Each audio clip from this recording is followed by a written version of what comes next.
ஜனாதிபதி தேர்தல் 2024. ருகுணு மக்கள் முன்னணி கட்சியின் முன்னாள் பாராளுமன்ற உறுப்பினர் கௌரவ திரு அஜந்தா டி சொய்சா அவர்களின் வெற்றிக்காக அக்கட்சியின் சார்பில் வெளிப்படுத்தப்பட்டுள்ள அரசியல் பிரகடனம்.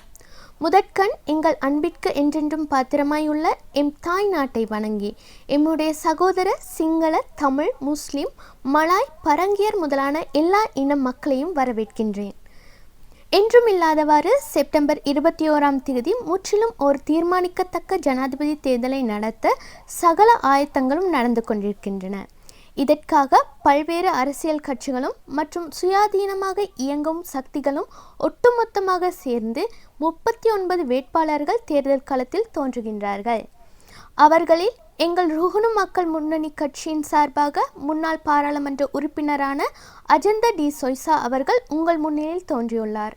சகோதரர்களே, இன்றைக்கும் ஏறக்குறைய 30 ஆண்டுகளுக்கு முன்பு இவரின் தலைமைத்துவத்தில்தான் ருகுணு மாகாணத்தை முன்னிலையில் நிறுத்தி பலபிடிய பிரதேசத்தை அடித்தளமாக வைத்து ருகுணு மக்கள் கட்சி 1995 ஸ்தாபிக்கப்பட்டது. எம்முடைய இந்த ஒரு கட்சிதான் ஸ்ரீலங்காவில் அன்றிலிருந்து இன்று வரை தோன்றியுள்ள முதன்மையான ஒரு மாகாண அரசியல் கட்சியாகும். எங்கள் ருகுணு மக்கள் கட்சிதான் ஸ்ரீலங்காவிற்கு மாகாண அரசியல் முறைமையை அறிமுகப்படுத்தியது. நாம் ஏன் இந்த மாகாண அரசியல் கட்சியை உருவாக்கினோம்? சகோதர மக்களே, 1995 ஆண்டளவில் அப்போதிருந்த அரசியல் சூழ்நிலைமைகளை சற்று ஞாபகத்திற்கு கொண்டு வர எங்களுக்கு சிறு அனுமதி அளியுங்கள். 1977 உருவாகி 17 வருட ஆட்சியை 1994 ஆண்டில் நடந்தேறிய ஜனாதிபதி தேர்தலின் மூலம் ஜனாதிபதியாக்கப்பட்டு இந்நாட்டு மக்கள் தீர்மானித்தனர். ஒரு வியக்கத்தக்க உலக சாதனை மூலம் சகல இன மக்களாகிய சிங்கள, தமிழ், முஸ்லிம், மலாய், பரங்கியர் முதலான சகல மாகாணங்களின் ஊடாக திருமதி அம்மையாருக்கு ஒரு பாரிய வெற்றியை ஈட்டு தந்தார்கள். இந்த மாபெரும் வெற்றிதான் சரித்திரத்தில் வேறொரு ஜனாதிபதி தேர்தலிலும் எந்த ஒரு வேட்பாளரும் ஈட்ட முடியாத முதலும் கடைசியுமான சந்தர்ப்பமாகும். அன்றைய சூழ்நிலையில் அந்த அம்மையாரின் தேசிய பிரச்சனையை தீர்ப்பதற்கான கொள்கைகளான அரசியல் பரவலாக்கம் மூலம் யுத்தத்தை நிறுத்தி சகல இனத்தையும் மேம்படுத்தல், புதிய அரசியலமைப்பின் மூலம் நிறைவேற்று ஜனாதிபதி முறைமையை ஒழித்து அத்துடன் விருப்பு வாக்கு முறைமையை நீக்கி ஒவ்வொரு மாகாணத்திற்கும் ஒரு தனி அமைச்சரை தேர்ந்தெடுப்பதற்கான தேர்தல் முறை, நாட்டினுள் அழிந்து போயிருக்கும் சகல ஜனநாயக உரிமைகளையும் மீண்டும் மீட்டெடுத்தல், அடக்குமுறையான சட்டங்களை நீக்குதல் போன்ற ஒரு முன்னோடியான கொள்கைகளை மேற்கொள்ள போகும் சந்தர்ப்பத்தில் ஏன் பயங்கரவாத அமைப்பு கூட ராஜதந்திர ரீதியாக பின்னடைவை சந்திக்க நேரிட்டது என்பது எமக்கு ஞாபகம் இருக்கும்.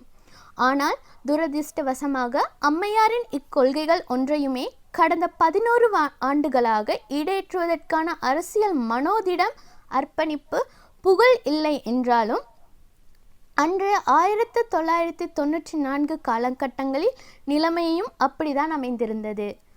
அவ்வகை அமோக தேர்தல் வெற்றி எமக்கு அன்றைய காலகட்டத்தையும் இன்றைய மற்றும் நாளைய சூழ்நிலைகளில் ஒரு மறக்க முடியாத உண்மையை விளக்குகின்றது.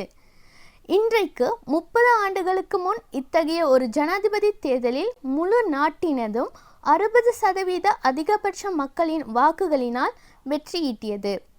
எமது ஞாபகத்தின்படி இதே மாதிரி தேசிய சமாதானத்தையும் நல்லிணக்கத்தையும் கட்டியெழுப்பியதுடன் அரசியல் தேர்வின் மூலம் ஒரு சிறந்த நாட்டை கட்டியெழுப்பி மக்களின் ஏகோபித்த அமோக ஆதரவினால் வெற்றி பெற்று உலகத்தில் 2வது தரத்தில் இருந்த தென்னாப்பிரிக்காவை சேர்ந்த திரு நெல்சன் மண்டேலா மட்டும்தான். அம்மையாரின் வடிவான தோற்றத்திற்கோ வசீகரமான புன்சிரிப்பிற்கோ அல்லது குடும்ப பரம்பரையின் கீர்த்தி காரணமாக அல்ல, மாறாக அவர்கள் சமர்ப்பித்திருந்த யோசனைகளான மாகாண அதிகார பரவலாக்கம் மூலம் நாட்டை கட்டியெழுப்புதல், நிறைவேற்ற அதிகாரமுள்ள ஜனாதிபதி முறைமையை நீக்குவது போன்ற சாதகமான அரசியல் தீர்வுகள் மற்றும் இலங்கை மக்களின் விருப்பமாக இருந்ததோடு இன்றும் பெரும்பாலான மக்கள் மனதில் இந்த தீர்வுகளின் தாகம் வேரூண்டி இருப்பதை நாம் திடமாக நம்புகின்றோம். இருந்தும் அன்றிலிருந்து இன்று வரை 30 வருடங்கள் கடந்தோடிவிட்டன. தமிழ் மக்களின் நியாயமான அரசியல் தீர்வுகளையோ அல்லது அவர்களின் தேசிய அளவிலான அபிலாசைகளை ஒரு இராஜதந்திர முறையில் தீர்ப்பதற்கு ஒரு அரசாங்கமாக எமது இயலாமையின் காரணமாகவே இந்த பிரச்சினை கொடிய தீவிரவாத இயக்கத்தின் உருவாகுவதற்கு காரணமாய் இருந்தது. இதன் பரிணாமம் 30 வருடங்களாக கொடிய யுத்தமாக உருவெடுத்து இறுதியில் 2009ஆம் ஆண்டு யுத்தம் மூலம் அரசாங்கம் அளித்தது. அப்படி இருந்தும் இதுவரை எந்த ஒரு நிரந்தர தீர்வொன்றை அரசாங்கம் என்ற முறையிலும் மக்கள் என்ற முறையிலும் எட்ட முடியவில்லை என்பதே நிதர்சனமான உண்மை என்பது முக்கிய கருத்தாகும். தீர்க்கதரிசியான கட்சி தலைவர் அஜந்த டி சொய்சா இவைகளை கருத்தில் கொண்டுதான் பல வருடங்களுக்கு முன் இக்கட்சியை ஸ்தாபித்தார். கொழும்பில் கேந்திர மையம் கொண்டிருக்கும் அரச அதிகாரங்களை மாகாண மட்டத்தில் பகிர்ந்தளிப்பது என்பது காலத்தின் அவசியமாகும் என்பதை ஏற்கனவே விளக்கியுள்ளார். அதிகார பரவல் மூலம் நாடு பிரிவடையும் என்பது நயவஞ்சகர்களின் போலியான பிரசார கோட்பாடுதான். எம் நாடு நயவஞ்சகர்களின் நாசமாகுவதற்கு இதுவே மூல காரணம் என்பதை இன்றைக்கும் 30 வருடங்களுக்கு முன் நாம் கூறியதை மீண்டும் பணிவுடன் அறிவுறுத்துகின்றோம். ஒரு நாடு பிளவுபடுவதென்பது அதற்குரிய அதிகாரங்களை சரியான முறையில் தீர்வு காணாத பட்சத்தில்தான் என்பதை நாம் உரக்க கூறிக்கொள்கின்றோம். அப்படியென்றால் அவ்வாறு பகிர்ந்தளிக்கப்படும் அதிகாரங்கள் அம்மாகாணத்தில் அல்லது பிரதேசத்தில் வாழும் மக்களின் அதிகபட்ச நலன்களுக்கு கிடைக்கக்கூடிய பொறிமுறைகள் என்ன? இவ்வாறாக பெறப்படும் அதிகாரங்களை அந்தந்த மாகாணங்களுக்குரிய அரசியல் கட்சி முறைகளை பெற்று அமுல்படுத்தாவிடில் அவைகளை தேசிய கட்சி தங்களின் சுய தேவைக்கேற்ப துஷ்பிரயோகிக்கலாம் என்பதை கருத்தில் கொள்ள வேண்டும்.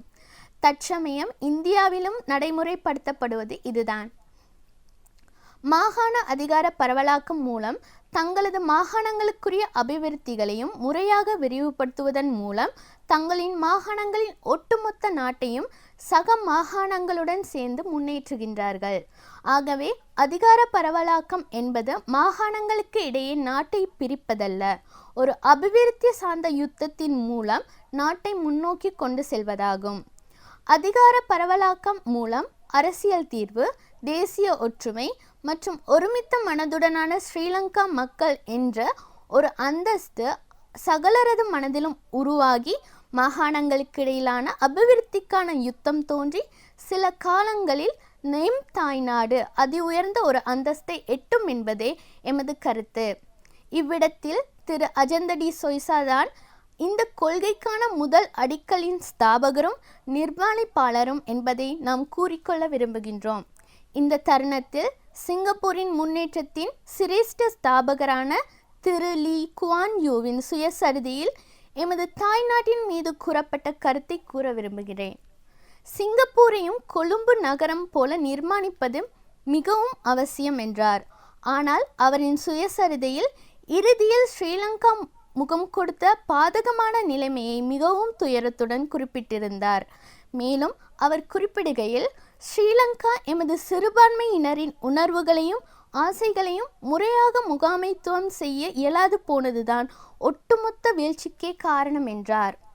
மலாய், இந்திய மற்றும் சீன மக்களை உள்ளடக்கிய சிங்கப்பூர் அரசியலில் ஒருமித்த சிங்கப்பூர் குடிமக்கள் என்ற சிந்தனையை உருவாக்கியதே சிங்கப்பூரின் முன்னேற்ற வெற்றிக்கு ஒரு பாரிய அடித்தளமாகும். இந்த பின்னடைவுதான் எங்கள் நாட்டிற்கு சாபக்கேடானது. சமீபத்திய ஆய்வின்படி 30 வருட கால யுத்தத்திற்கு இலங்கை அரசாங்கம் குத்துமதிப்பாக 200 மில்லியன் அமெரிக்க டாலருக்கு அதிகமாக செலவழித்துள்ளது என்று அறியப்படுகிறது. யுத்த சமயம் நடந்தேறிய பொருளாதார வீழ்ச்சி கிட்டத்தட்ட 500 பில்லியன் அமெரிக்க டாலர்கள் வரை விரையப்பட்டுள்ளது என்பதில் சந்தேகமே இல்லை. எண்ணி பார்க்கும் போது எங்கள் முழுவதுமான வெளிநாட்டு கடன் 40 பில்லியன் அமெரிக்க டாலர்கள் மதிப்பிற்கான பணத்தை ஒரு பயனற்ற அரசியல் அராஜகங்களுக்கு பலியிட்டு இருக்கின்றோம். முழு நாட்டையும் தொற்றிக்கொண்ட இந்த நீண்ட உள்நாட்டு யுத்தத்தின் மூலம் சிதைந்துள்ள நீதி கட்டமைப்பு, தலை தூக்கிய லஞ்சம், அதிகார துஷ்பிரயோகங்கள் மற்றும் கள்வர்களின் அட்டகாசம் என்பன சொல்லவா வேண்டும். ஆகவே என் அன்பார்ந்த சக மக்களே, ஒரு தீர்க்கமான முடிவை எட்ட உள்ள இந்த ஜனாதிபதி தேர்தலில் மேற்கூறிய கசப்பான உண்மைகளை எடுத்துரைத்து இதற்கு பதிலாக ஓர் உண்மையான தீர்வு பாதையை சொல்லப்போனால் சேஞ்சிங் சிஸ்டம் யார் பொறுப்பெடுக்க வேண்டும் என்பதை உங்களுடைய பொறுப்பாகும். நீங்கள் சரியான ஒரு தீர்ப்பை எடுப்பீர்கள் என்ற நம்பிக்கையில் எங்கள் ருகுண மக்கள் முன்னணி கட்சிக்கு உண்டு என்பதை நாம் திடமாக நம்புகின்றோம். இச்செய்தியை முடிப்பதற்கு முன் எங்கள் ஜனாதிபதி வேட்பாளர் திரு அஜந்த டி சொய்சாவி இத்துடன் சேர்க்கப்பட்டுள்ள அவரின் அறிக்கையை உங்கள் பார்வைக்கு வைக்க அனுமதி தாருங்கள். வருகின்ற ஜனாதிபதி தேர்தலில் பெரும்பாலான ஜனாதிபதி வேட்பாளர்களின் கருத்து என்னவென்றால், தற்சமயம் இருக்கும் பொருளாதார நெருக்கடியை முடிவுக்கு கொண்டு வரும் ஒரே தீர்வு அவர்களிடம்தான் இருக்கிறது என்று. ஆனால் எங்கள் பார்வை அதைவிட வேறுபட்டது. களவு, ஊழல் மற்றும் பொருளாதார நெருக்கடி என்பன நெருக்கடிகளின் எல்லாம் இறுதிக்கட்டம் என்பதுதான் என் பார்வை. நம்முடைய தாய் நாடு திரு நாடு சுதந்திரம் பெற்று 76 ஆண்டுகள் ஆகியும் ஒரு ஒன்றுபட்ட மக்களாக அமைக்க இயலவில்லை. இதிலிருந்து தான் ஒரு பாரிய சரித்திரம் வாய்ந்த அரசியல் நெருக்கடி உருவாக தோன்றியுள்ளது. இந்த நெருக்கடியை ராஜதந்திர ரீதியாக அந்த தருணத்தில் தீர்க்க முடியாமல் போனதுதான் நமக்கு ஒரு பாரிய உள்நாட்டு கொடிய யுத்தத்திற்கு முகம் கொடுக்க நேரிட்டது. அதன் பிரதிபலிப்பு தான் தலை தூக்கிய ஊழல், களவு மற்றும் லஞ்சம் என்பன ஆட்சி செய்ய துவங்கின. இந்த பிரச்சனைக்கு காரணம் அன்றைய அரசியல் கட்டமைப்பில் உள்ள நிர்வாகத்துறையின் வீழ்ச்சிதான். இவ்வாறான வரலாற்று நெருக்கடியான பிரச்சனைக்கு தீர்வு காணாமல் பின்தள்ளி இறுதியில் உக்கிப்போன புரையோடிய கடைசியில் கோவிட் தொற்று, முறையற்ற கரிம உரத்திட்டத்தின் விளைவாக ஒரு பாரிய பொருளாதார நெருக்கடியான சூறாவளியை நம் தலைமீது சுமத்தப்பட்டுள்ளது. அப்படியென்றால் இந்த நெருக்கடியை 3 முக்கிய பாதைகளினூடாக அதிவேகத்துடன் சென்று செயல்பட வேண்டும். தேசிய பிரச்சனைகளை ராஜதந்திர ரீதியில் தீர்ப்பது, ஒரு அரசியல் நிர்வாக கட்டமைப்பை ஒன்றை உருவாக்க வேண்டும் மற்றும் பொருளாதார சீர்கேடுகளை விசாரித்து வழிவகுக்கும் முறை ஆகிய இம்மூன்று முறையான பாதைகளின் மூலம் நாம் விரைந்து இந்த பாரிய சரித்திரம் வாய்ந்த பொருளாதார நெருக்கடியை நமது நிர்வாகத்தில் கொண்டு வந்தே ஆக வேண்டும். இதை நீங்கள் நன்றாக புரிந்து கொள்ள வேண்டும். அதை புரிந்து கொண்டு தேவையான வழிமுறைகளை நாம் பின்பற்றவில்லை என்றால் யார் அதிகாரத்திற்கு வந்தாலும் அவர்களுடைய ஆட்சிப்பிடத்தில் அமர முடியாது. நான் தீர்க்கமாக கூறுவது, இந்த பாரிய நெருக்கடிக்கு நாம் மேலும் இரையாகுவோம். என் அன்பார்ந்த சிங்கள, தமிழ், முஸ்லிம், மலாய் மற்றும் பரங்கிய சக மக்களே, உங்களிடையே எந்நாளும் ஒற்றுமை வாழ்க. எங்கள் எல்லோரினதும் அன்பார்ந்த எம் தாய்நாடு என்றென்றும் வெல்க. நன்றி.